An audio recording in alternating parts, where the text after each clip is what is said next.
Namaskar, all of you. Today we are in the fifth session.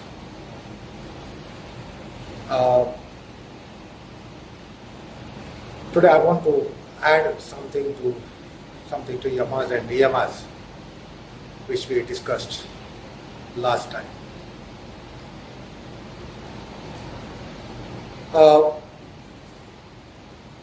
The moral ethical principles come to work while we are in social reference.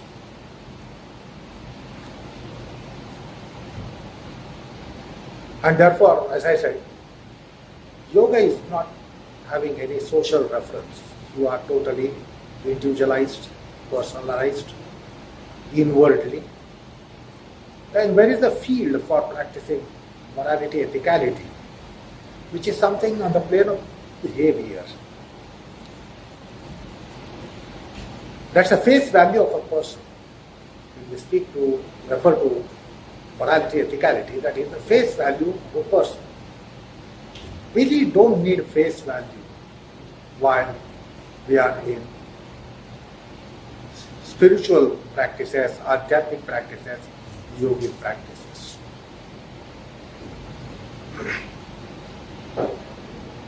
Then the other point is, usually we all claim that we are morally, ethically strong compared to someone else. So we have this relativity concept in morality, ethicality. With regards to others, we are critical and we tend to assess them in their morality and ethicality, while we deem ourselves that we are morally, ethically strong. The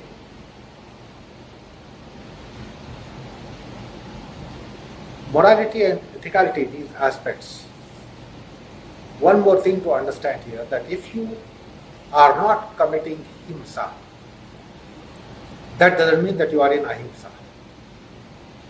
If you are not indulging in asatya, it doesn't mean that you are in satya. Like if somebody is not a bad person, it doesn't mean he is a good person. Or if somebody is not a good person, that doesn't mean he is a bad person. A good person must be a good person. Good person will be a good person and a bad person will be a bad person. Not being bad is not being good. Not being good is not being bad. So not being unethical, there is no ground to claim that you are ethical. Not being immoral, there is no ground for you to claim that you are moral, that you are in morality. Morality is morality, ethicality is ethicality. Unethicality is unethicality. Not in unethicality doesn't mean that you are ethical. Not being immoral, it doesn't mean that you are moral. Like somebody not ugly doesn't mean the person is handsome or beautiful. Somebody not beautiful doesn't mean the person is ugly. So with respect to these moral ethical principles, we have to understand this one more perspective there, dimension there. Now, if we claim that we are practicing ahimsa, satya, asteya, somebody might be a good person and therefore we say he is in ahimsa. He is in satya. He doesn't take recourse to asatya, doesn't take recourse to himsa, doesn't take recourse to antagonizers. But one more point to reinforce the earlier statement that Patanjali is not dealing with moral ethical principles but ethico-religious principles. Why is it? Suppose we are practicing ahimsa. If we think we are in ahimsa and we don't indulge in himsa, we are not, definitely not in a vow of ahimsa. If somebody is a good person, the person has not taken a vow to be good. The person is merely good. If a person is a noble person, the person is noble because he is noble. It's not that the person has taken vow of nobility. Whereas Patanjali immediately embarks upon the topic of vratas called vows, either atomic vows or great vows.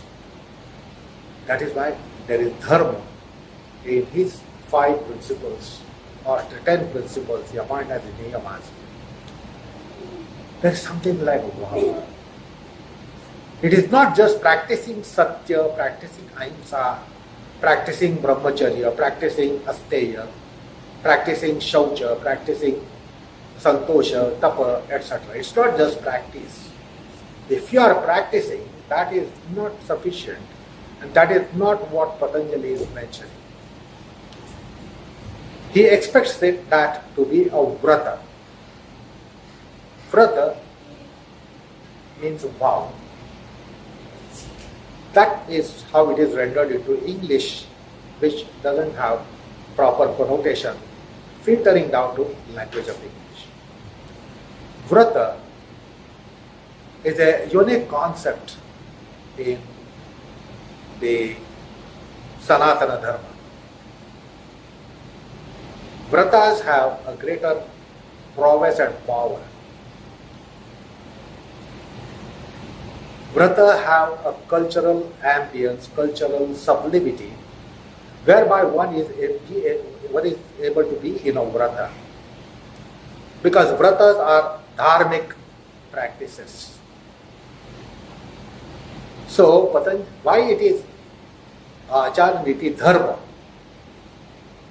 Because Patanjali immediately embarks upon vrata, and vrata only comes in dharma. Vrata doesn't come in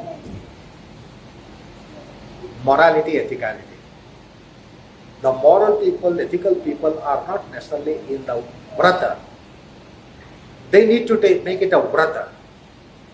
Those observances must be coming under the framework of vrata. That is what is expected. So that's why Patanjali mentions vratas immediately in the topic of Yamaniyamas. Either there is Anuvrata or Mahavrata. We should be going by Anuvrata, not try to venture into Mahavrata. We must be taking atomic vows. And those can be certainly practiced. Atomic vows can be practiced. Great vows cannot be practiced. So that's why he has suggested vows is the topic of yamas and niyamas. And therefore there is some dharma aspect, dharmic aspect. Because outside dharma we don't have to take vratas. Again let me tell you, vrata doesn't have an English word. There are only vows. Vows are taken out of resoluteness. Vrata is taken out of some dharmic practices. That is why these are achara, niti, dharma practices, aspects. And that's why they are not moral ethical practices. So even in the 28th Sutra of Ashtanga Yoga, he says, Yoganga Anushtanat Anuttanam. Anuttana is again a word which cannot be rendered into English. Many of them have rendered as a reverential practice. That doesn't carry the connotation properly. Anusthana comes only in karma. There is karma anushthan, there is jnana anushthan, there is mantra anushthan, and there is yoga anushthan. Today we are not aware of yoga anushthan. We are aware of only yoga practices. We think this is something to be practiced, and we don't give any framework of anusthana, whereas Patanjali in his text speaks of anusthana when it comes to Ashtanga Yoga. Yoganga anushthanat. He doesn't say Yoganga practisat. He doesn't say Yoganga sadhanat. So these are all earlier steps we have to take. Before going for Anusthana, we'll have to go through other preparatories, other stages, such as practices, sadhanas, disciplines, etc. So Yama Niyamas are coming in Anusthana, therefore there is Dharma. Anusthana is the term which is only in Dharma, Karma, Jnana, Mantra and Yoga. So that is another kind of point which I am putting forward for you to understand that these are not moral ethical principles.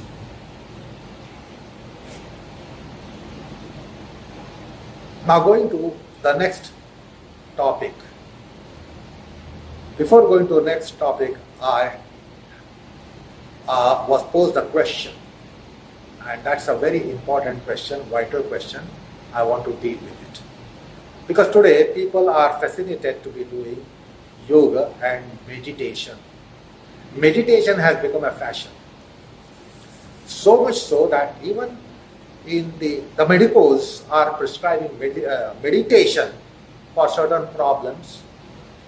Coronary management, they say there must be some meditation done. Stress management, they speak of meditation. So people are trying to go for meditation. Everyone wants to go for meditation. The stranger thing is that everyone wants to get meditation. Everyone wants to try and get meditation. No one wants to know what is meditation. This is a very strange scenario. When you have such an intent to go for meditation, why is it that one is not trying to understand what is meditation?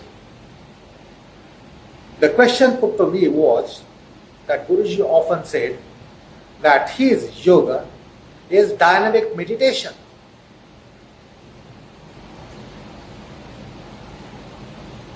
Nobody questioned how yoga is meditation, the asanas or Iyengar yoga that is being practiced, how it can be a dynamic meditation. Because usually meditation means one imagines sitting quiet, relaxed, and then closing the eyes and doing something as meditation. So everybody wants to make an attempt for meditation, but it is important that we must know what is meditation. Meditation is a psychological, psycho-mental act. At the outset, let me tell you, I am not talking about dhyana. Meditation is not dhyana. Dhyana is a wider concept. Meditation is a component of it. Meditation is a part of it. Meditation is a facet of it. We should not equate meditation with dhyana. Dhyana has a wider scope. Anyway, people are not interested today in dhyana. They are all interested in meditation, particularly the Western world, which has come into the fold of yoga. Dhyana is not familiar term for them, and they have been told that dhyana is a meditation, and therefore they are going for meditation. They want to go for meditation. Let me try to give a little explanation about what meditation is. Meditation is a psychological, psycho-mental act. It is of the brain, it is in the brain, it is from the brain, it is by the brain,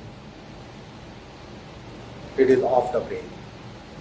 That is why it is a psychological, psycho-mental process. Now, that means meditation will always have a thought. You can't be having no thought and then go for meditation. Absolute thoughtlessness will not be meditation. It is something else, which Patanjali speaks about, chitta vritti nirodha. In case the mind is restrained, chitta is restrained, it is a different state. Meditation is, however, not bereft of a thought. Now, usually, we worldly people only know about a thought, and then we are in thinking. We think, and then there is a thought. Keep thinking, we have a thought. To keep on thinking, we have a thought. We have thoughts. Thoughts come and go. Thoughts have inward, outward movements. Thoughts arrive, thoughts depart. So there's traffic of thoughts going on. So while the thoughts are on, even in our mundane state, worldly state, awakeful state, the thoughts are on. But then meditation is something different. The point is there is always a thought, and then we keep thinking. Now meditation can take place, which is a thought process, which is a thinking process. It can take place in only particular realms. Any thought matter, any thought content doesn't qualify to go for meditative state.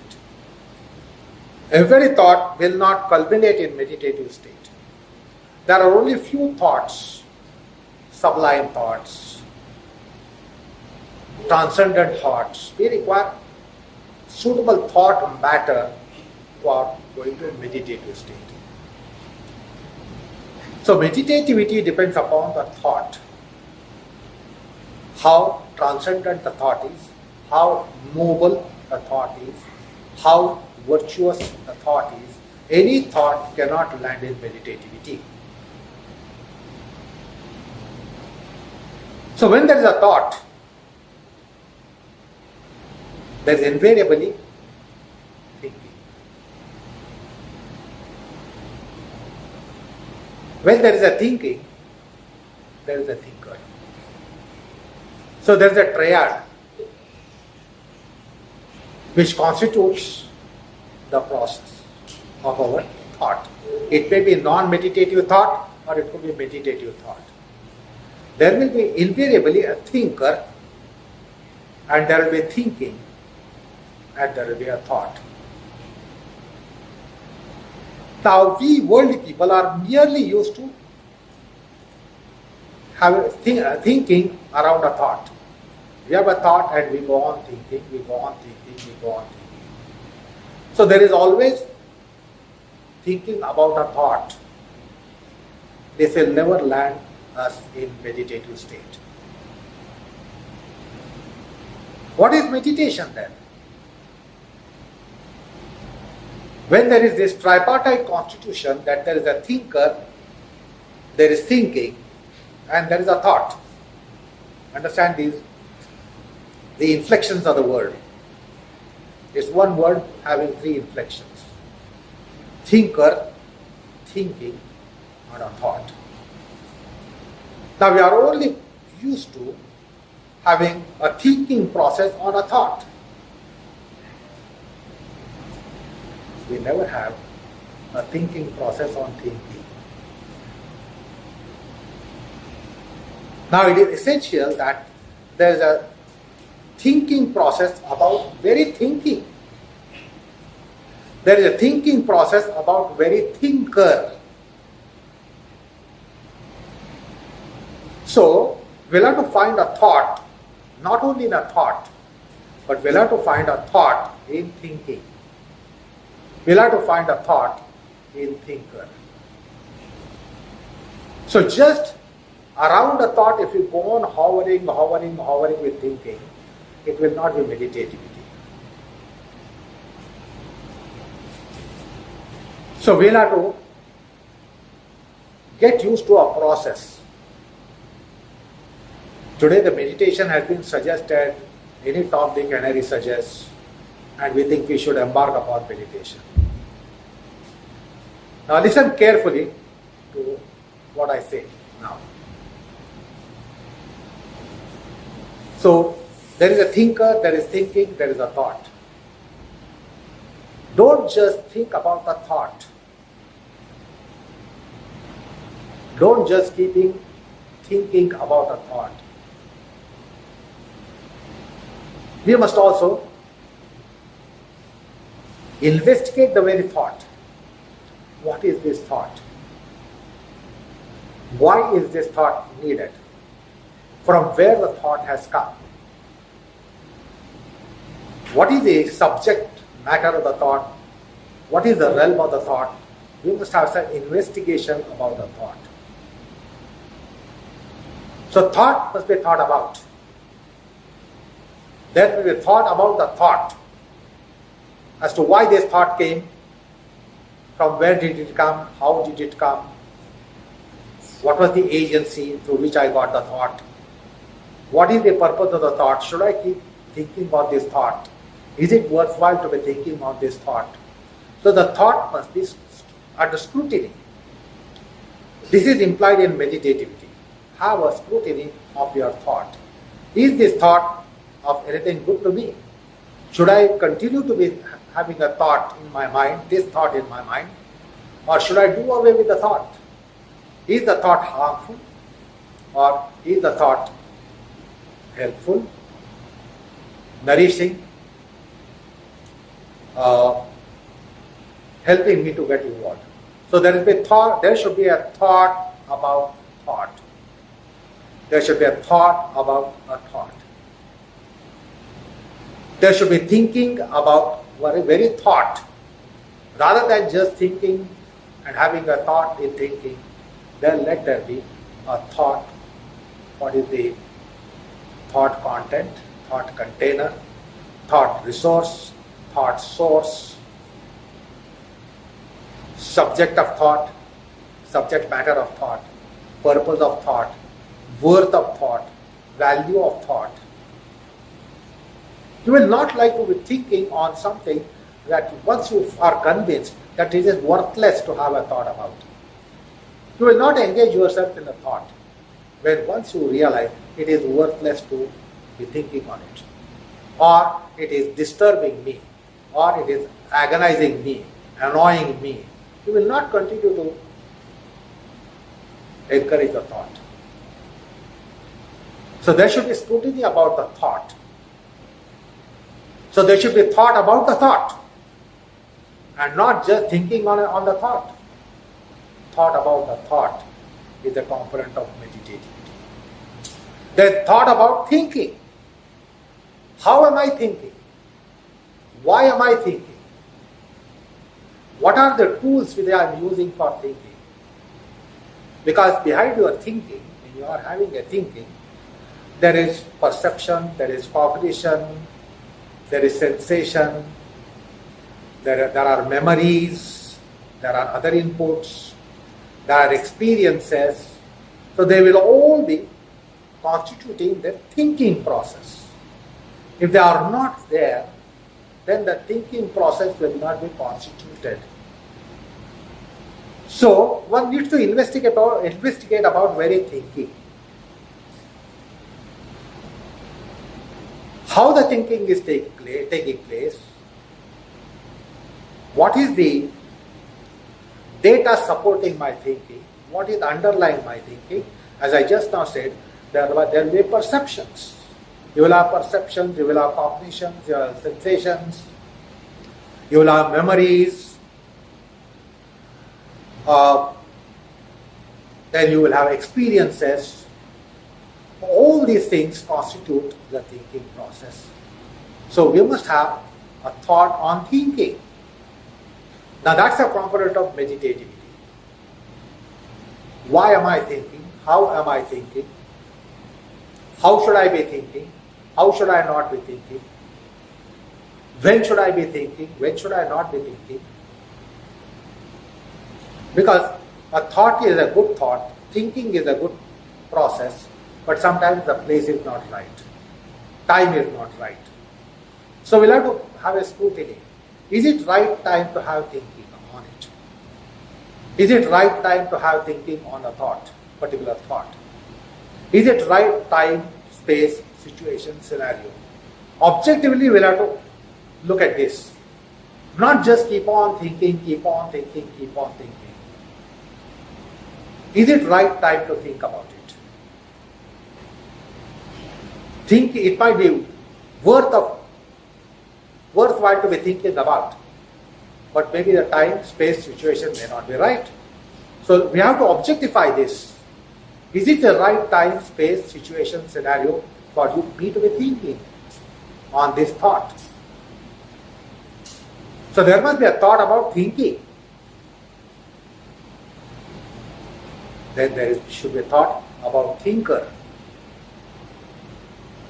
What is the state of the thinker? Am I in a proper state of mind to be having thoughtfulness or thinking process? Am I vexed? Am I tormented? Am I angry? Do I have prejudices? There is no point in having thought process when you have prejudices about that particular thing. So we will have to also investigate the thinker. Is the thinker in the right frame of mind to think about that thought there and then? Is the thinker in proper state of mind? Is the thinker in proper profile? Is it a proper profile to be thoughtful? If it is a vexed condition, tormenting condition, agonizing condition, or erupted condition with some malice, prejudices, etc., then that's not the right time to be thinking. The thinker should not be thinking then. The thinker should start becoming a thinker at another point in time, knowing that I am not in right state of mind. So meditativity primarily means having a thought about thinker, a thought about thinking. This is so important. And also some thought about very thought. Rather than just thinking and thinking and thinking. Because if you don't analyze the thoughts, some thoughts have a stress potential, tension potential, stress potential, anxiety potential, worry potential, tormentation potential. So these are the thoughts. You want to wean away from such thoughts because they are vexing your mind. The thought must be analyzed. Thought must be scrutinized. Similarly, thinking should be scrutinized and the thinker should be under scrutiny. So thinking about thinker is a meditative component. Thinking about the thinker rather than thinking about a thought. Then thinking about the thinking is a meditative component rather than usual worldly process of merely having thinking process and a thought object. So you will realize that for meditativity, you will have to select a proper thought object or thought content. Any thought content cannot be leading you to meditativity. So there must be filtration about the thought. The thought must be suitable. Then the thinking process should be scrutinized so that will be evolved, that will be set right, that will be tuned, fine-tuned, and the thinker. So in short, if I have to just give a definition of meditation, primarily it is of the nature of a thought on thinker, thought on thinking at the second stage, and thought about the thought. So evolvement will take place in the reverse manner. Thought about the thought, thought about thinking, thought about thinker. So that is a culminative phase. That is a reflective phase. The thinker should be known. The thinker should be objectified. Thinker should be assessed. Thinker should be investigated. thinker should be under scrutiny. And yogic subject matter is the best subject matter to be going for meditativity. Now, why Guruji called his process, his yoga, as dynamic meditation? Let me clarify here. Iyengar yoga is not dynamic meditation. Iyengar's yoga was dynamic meditation. So we Iyengar students should not be complacent, thinking that we are doing Iyengar yoga and Iyengar yoga is dynamic meditation. It was his yoga which was meditation. Because yogasanas are wonderful condition to enter into the academy of meditativity.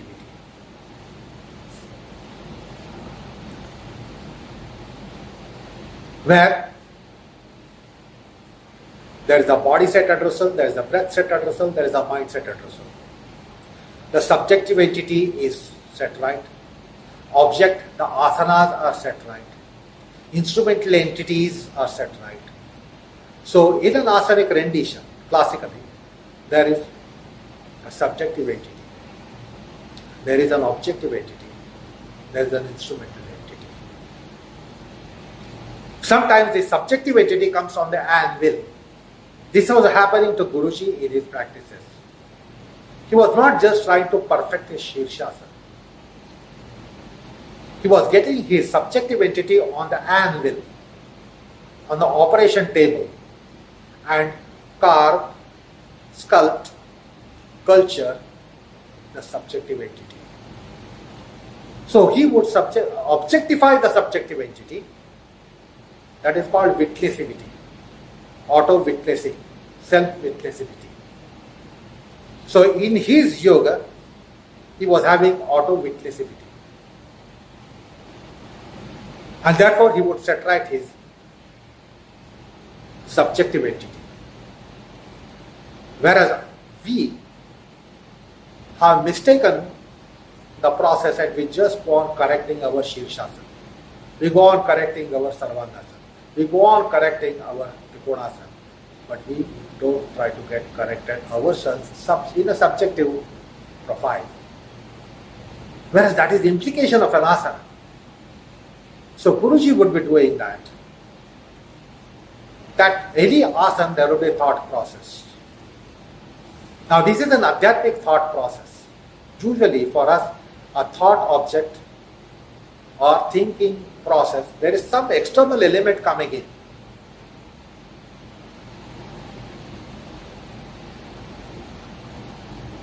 Whereas in yoga, there is no external element coming in. The two are doing that are all integral to oneself.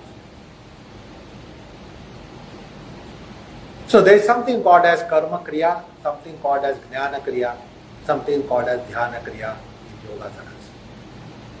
So Guruji would not just have his asana under scrutiny, but he would have his instrument under scrutiny.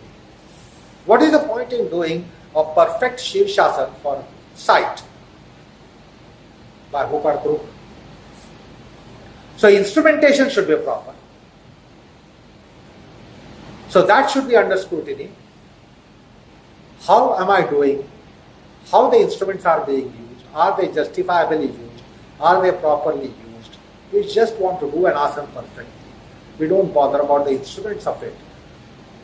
Because we think asana is a posture is a spectacular thing and spectacle, and we try to work on an asana as a spectacle.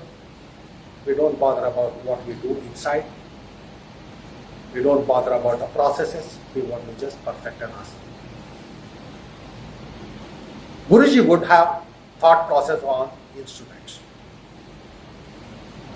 Guruji would have a thought process on subjective entity. Because in meditativity you get reflections. That is why in higher faculty functions, the process is pensivity, reflectivity, meditativity. If there is no reflectivity and no reflection, you can't meditate. So you don't meditate on a thought, you meditate on a reflection of a thought. You meditate on reflectivity. If there is no reflectivity, you can't meditate. Pensivity should be there. So these are higher faculty functions. That's why I said at the outset that these are psychological, psychomental processes. Meditativity is out of pensivity, reflectivity, meditativity. But we have messed up in our understanding. We think first we must concentrate. The concentration leads to meditation, is what is our notion, idea. And that's why we have the triad of concentration, meditation, trance. That is not right. That is faulty. Concentration will never give you meditativity. Concentration is always on an object. Can you imagine concentration with no sensory object? You must have a sensory object to concentrate. With no sensory object, you can't concentrate. So concentration is psychosensory. That is why the education is important. To have proper crystallizations. So, concentration is psychosensory. That will escalate into a state, higher state. Concentration and absorption. Concentration, involvement, and then absorption. You can get absorbed in a sensory object.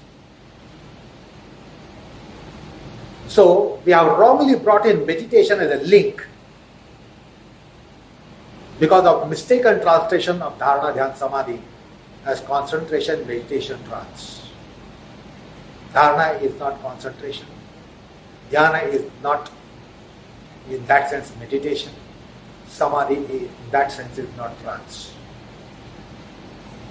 So they happen in psychomental realm, progressively. And we have brought meditation as a link, which is faulty, which is the blunder. Where does meditation come? It comes in higher faculty functions, pensivity, reflectivity, meditativity. So for meditativity, there must be reflectivity. So object must be reflection worthy. If the object is not reflection worthy, you can't go to meditativity.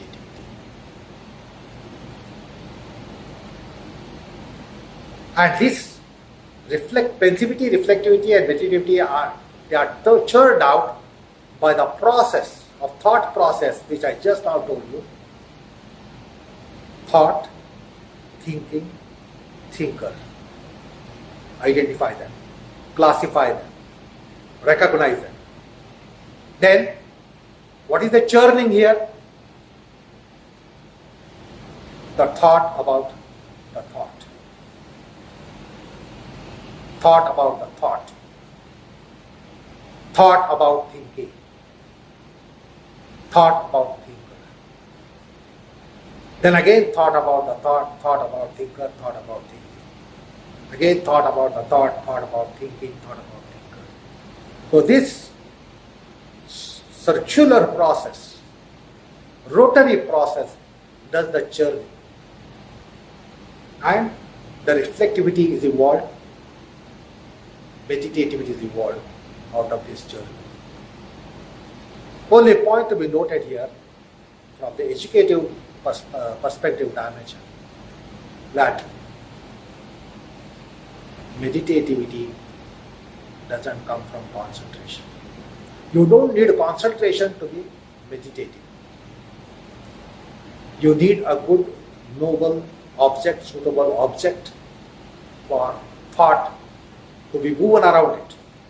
Every object is not worthwhile to be going for meditativity. Then you must go for dissection of thinker, thinking, thought. If I may say so, trisection. The trisection of thought, thinking and thinker.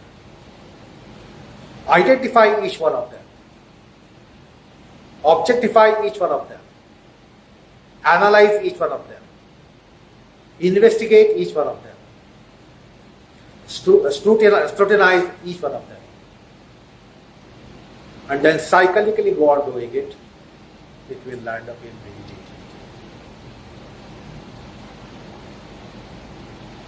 So, how Guruji's yoga was a dynamic meditative process or meditation, because he was dealing with his core to periphery, periphery to core aspects.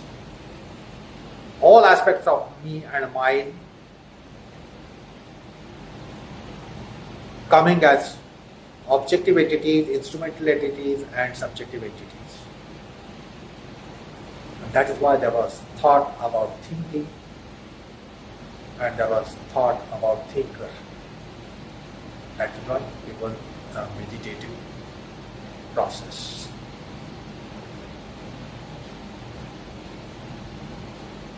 So Guruji was not just perfecting the asanas,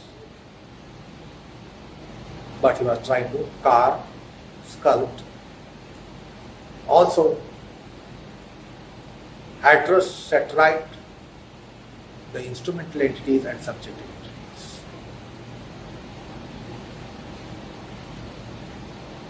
That is why there was meditativity in his asanas. Now, how will you embark upon this process in your practices? In your practices, try to understand the syntax which I said last time. I am doing Trikonasana. Trikonasana is being done. Trikonasana is being done on me. Trikonasana is done by the breath and by the mind.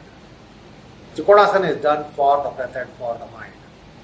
I am doing Trikonasana. Trikonasana is done on me.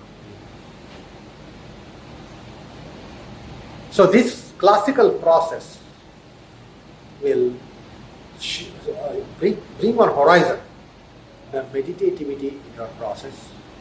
You will start understanding how an asana can be a meditative state. See, in asanas we go for a state of mind.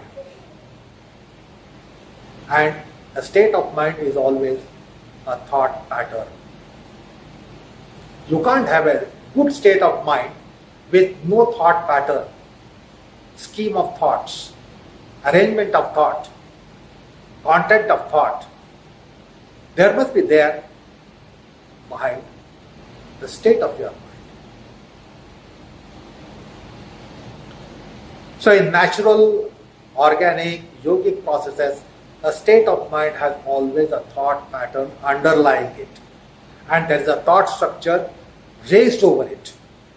Only in inorganic process you can have a state of mind without a thought substrate. Like if you swallow a psychedelic pill, psychedelic drug, you don't need a thought scheme for you to have that a psychedelic state. The drug will do that. That is inorganic process. That is unnatural process. In yoga, you work on your state of mind very naturally, very organically, very autogenically. So bear in mind there is always a thought pattern, thought scheme, thought arrangement behind that state of mind. Shirshasana is not a psychedelic pill or Shavasana is not a psychedelic pill that you get that state, sublime state. It is autogenically turned out, biochemically turned out, electrochemically turned out. So there is always a thought process. That's why in asanas, I have introduced the precept of activity process and thought process. Layman, common man, most of the practitioners also think yoga is activity process and then go overboard on activity process. They don't identify thought process. bring in thought process, bring it significantly. There will be basis for meditativity. Meditativity doesn't get based on activity. Meditativity gets based on thought. So let's try to improve our thought process in our lives. Let us objectify the thought processes. Let us have scrutiny of the thought processes. Let us try to address the thought processes. Let's try to improve the thought processes. We will certainly be heading towards meditativity and the dynamic meditation of Iyengar system. I think that is all for the day. Thank you very much for your patience. Namaskar.